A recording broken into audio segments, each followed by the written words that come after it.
आता आपण साचा उघडूया। वा, बघू शकता काय सुंदर मोदक आपले तयार झाले आहेत। नमस्कार, मी अश्विनी डीके। आज अश्विनी स्वादिष्ट किचन मध्ये आपण बिना साखरेचे हाय प्रोटीन रिच असे सातूच्या पिठाचे मोदक कसे करायचे ते बघणार आहोत। हे मोदक करण्याचं कारण म्हणजे आता गणपती उत्सव आहे। आपल्याकडे सगळेजण गणपतीची येण्याची वाट बघतायत। गणपती उत्सवामध्ये सार्वजनिक मंडळात तर उत्साह भरपूर असतोच, पण अगदी आपल्या घराघरातून सुद्धा गणपती असतात। तिथे संध्याकाळी पाहुणे येतात, एकत्रपणे आरती केली जाते आणि वेगवेगळे प्रसाद देवाला नैवेद्य दाखवून वाटले जातात। तर अशा या गणपतीसाठी आपण आज हे वेगळ्या प्रकारचे पण करायला सोपे असलेले असे मोदक करणार आहोत। मोदकही करू शकता किंवा तुम्ही त्याचे छोटे छोटे लाडू सुद्धा बनवू शकता। पटकन साहित्य बघून घ्या, लगेचच कृती करूया। आज आपण सातूच्या पिठाचे मोदक करणार आहोत। त्यासाठी मी इथे सातूचं पीठ घेतलेलं आहे, 200 ग्रॅम पीठ आहे। हेच मोदक अजून जास्त पौष्टिक बनण्यासाठी आपण त्यामध्ये अर्धा कप एवढे ओट्स घेणार आहोत। रोल्ड ओट्स असतात त्याचा वापर मी इथे करते आहे। 1 कप साजूक तूप घेतलेलं आहे। सातूचं पीठ म्हणजे काय माहितीये का तुम्हाला? सातूचं पीठ म्हणजे कोणतंही धान्य भाजून केलेलं हे पीठ असतं। आज आपलं हे सातूचं पीठ गहू आणि डाळ, आपण चिवड्यामध्ये जे डाळ घालतो ते डाळ, या 2 घटकांपासून केलेलं असं हे सातूचं पीठ आहे। आता त्यामध्ये आपण साखरेचा वापर करणार नाही आहोत। इथे मी 1 कप चिरलेला गूळ घेतलेला आहे आणि अर्धा कप खजूर घेतलेला आहे। बिया काढून हा खजूर घेतलेला आहे।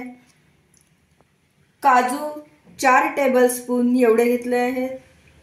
बदाम 2 टेबलस्पून, पिस्ते 2 टेबलस्पून, 3 टेबलस्पून एवढे पांढरे तीळ आहेत।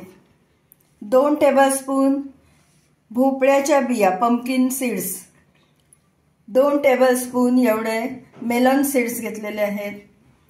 1 टीस्पून वेलदोडा पूड आहे। 2 टेबलस्पून एवढे अक्रोड आहेत। अक्रोड बुद्धिवर्धक आहेत, अर्थात सगळेच ड्रायफ्रुट्स हे ताकदीसाठी आणि बुद्धिवर्धक असेच आहेत। पटकन आता आपण पुढची कृती करायला घेऊ। फ्राय पॅन गरम करायला ठेवलं होतं। आता आपण हे साजूक तूप जे घेतलंय ते घालूया। इथे आपण 1 कप साजूक तूप काढून घेतलेलं आहे, पण सगळं आपण एकदम घालणार नाही आहोत, लागेल तसं तसं घेऊन वापरणार आहोत। आता हे सातूचं पीठ त्यावर घालूया।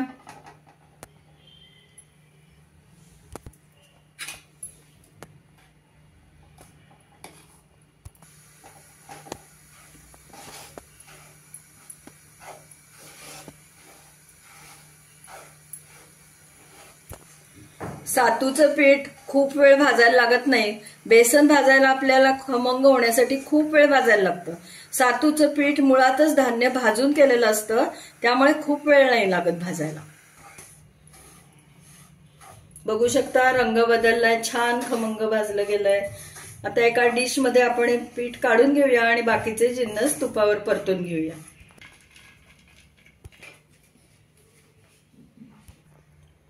अगदी थोडंसं एक अर्धा टीस्पून एवढंच तूप घालतेय आणि त्याच्यावर आपण हे ओट्स थोडेसे फ्राय करून घेऊया।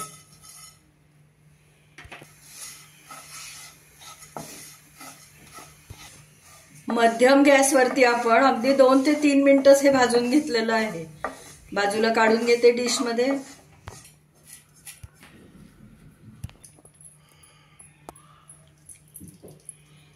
आता आपल्याला सगळे ड्रायफ्रुट्स भाजून घ्यायचे आहेत। काजू घालूया, बदाम घालते आहे। हे काजू बदाम परतून घेऊया आणि नंतर उरलेले ड्रायफ्रुट्स घालूया।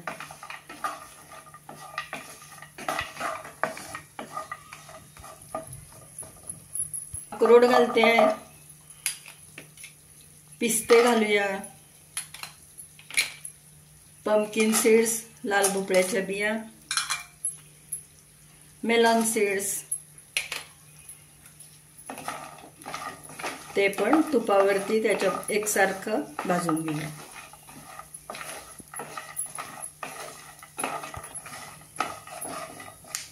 तीळ घालते आहे. अगदी 2 मिनिटच आपल्याला हे सगळं परतून घ्यायचंय. मग मी गॅस बंद करणार.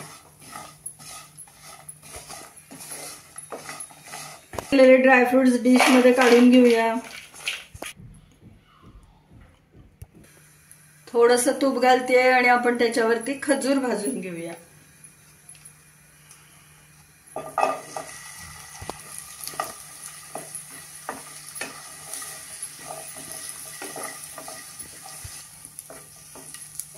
खजूर डिश मध्ये काढून घेऊया भाजलेला. 1 चमचाभर तूप घालते आहे आणि आपण आता त्याच्यामध्ये गूळ पातळ करून घेऊया.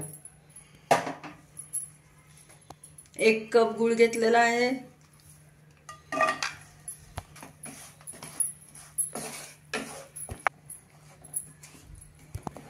गूळ छान विरघळलाय बघा. यात आपण पाण्याचा वापर अजिबात केलेला नाहीये.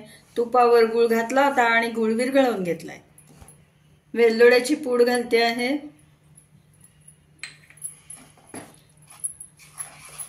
तुपावर भाजून घेतलेले ड्रायफ्रुट्स आपण मिक्सर मध्ये घालून ओबडधोबड बारीक करून घ्यायचं. पल्स मोड मध्ये फिरवूया आपण. बाउल मध्ये काढून घेऊया आणि पुढचं ड्रायफ्रुट्स असेच बारीक करून घेऊया. ओट्स भाजले होते ते सुद्धा आपण या ड्रायफ्रुट्स बरोबर बारीक करून घेऊया.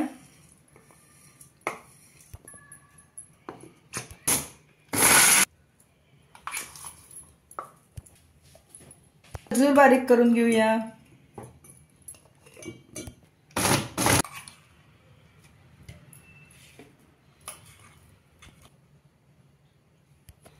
खजूर घालते बारीक केलेला गुळामध्येच.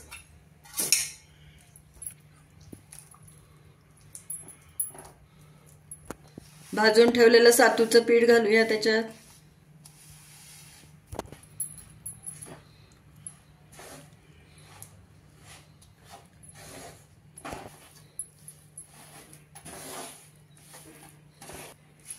फ्राय पॅन गॅसवरून खाली उतरवून घेतलंय म्हणजे आपल्याला एकत्र करताना गॅसवरती ते जळायला नकोय आपल्याला. त्यामुळे खाली घेऊन एकत्र करूया आणि पुन्हा थोडंसं 1 मिनिटभर गॅसवर ठेवूया. ड्रायफ्रूट पावडरही आता त्यामध्ये घालूया.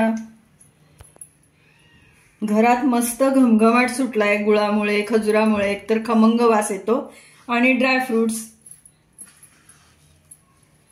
मस्त.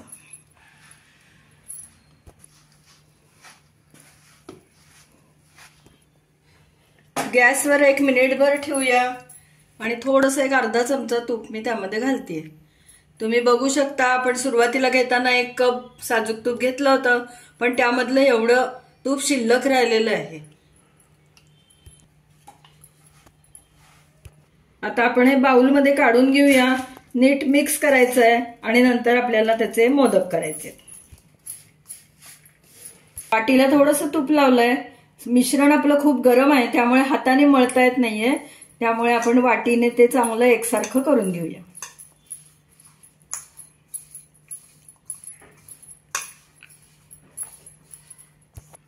हा मोदकाचा साचा आपण घेतलेला आहे मोदक करण्यासाठी.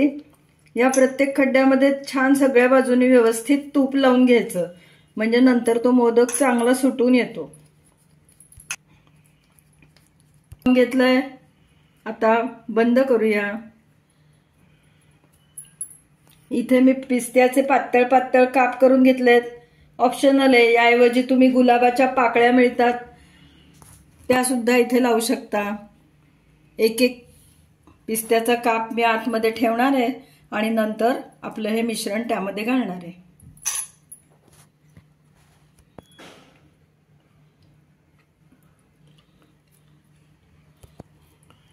हे जे मिश्रण आपण तयार करून घेतलंय त्याची मी अशी बारीक लांब गोळी करून घेते लांबट आकारात आणि ती आपल्याला यामध्ये सारायची आहे.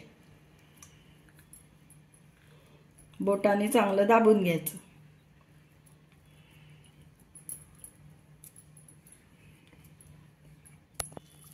हे मिश्रण जर का आपल्याला खूप कोरडं झालंय असं वाटलं तर थोडासा गूळ पातळ करून त्यावर ओतायचा आणि जर का पातळ झालंय असं वाटलं तर थोडंसं सातूचं पीठ भाजून त्यामध्ये घालायचं. सातूचं पीठही संपलं असलं तर घाबरून जायचं नाही. पोहे भाजून तुम्ही त्याचंही पीठ करून त्यामध्ये घालू शकता.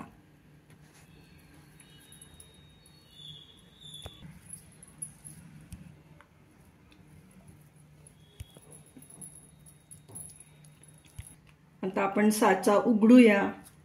वा, बघू शकता काय सुंदर मोदक आपले तयार झाले.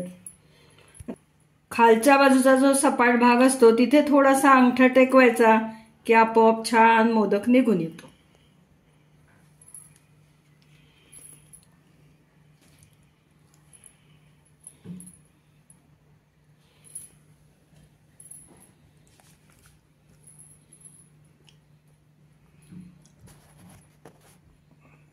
पण लावलेला पिस्त्याचा काप सुद्धा बघा किती छान दिसतोय. मस्त होत आहेत आपले मोदक. याच पद्धतीने आपण सगळे मोदक करून घेऊया. आपल्या लाडक्या गणपती बाप्पांच्या आगमनासाठी स्वागतासाठी सातूच्या पिठाचे पौष्टिक मोदक आज आपण इथे केलेले आहेत. यामध्ये आपण गुळाचा आणि खजुराचा वापर केलाय. साखर अजिबात वापरलेली नाहीये. आपल्या शरीरातील रोगप्रतिकारक शक्ती वाढवण्यासाठी हे पौष्टिक मोदक अतिशय उपयुक्त आहेत. तुम्ही पण या पद्धतीने बाप्पांच्या नैवेद्यासाठी पौष्टिक मोदक करून पहा आणि मला नक्की कमेंट द्या. पुन्हा आपण नवीन अशाच एखाद्या छानशा टेस्टी स्वादिष्ट रेसिपीसह लवकरच भेटूया. तोपर्यंत धन्यवाद. गणपती बाप्पा मोरया.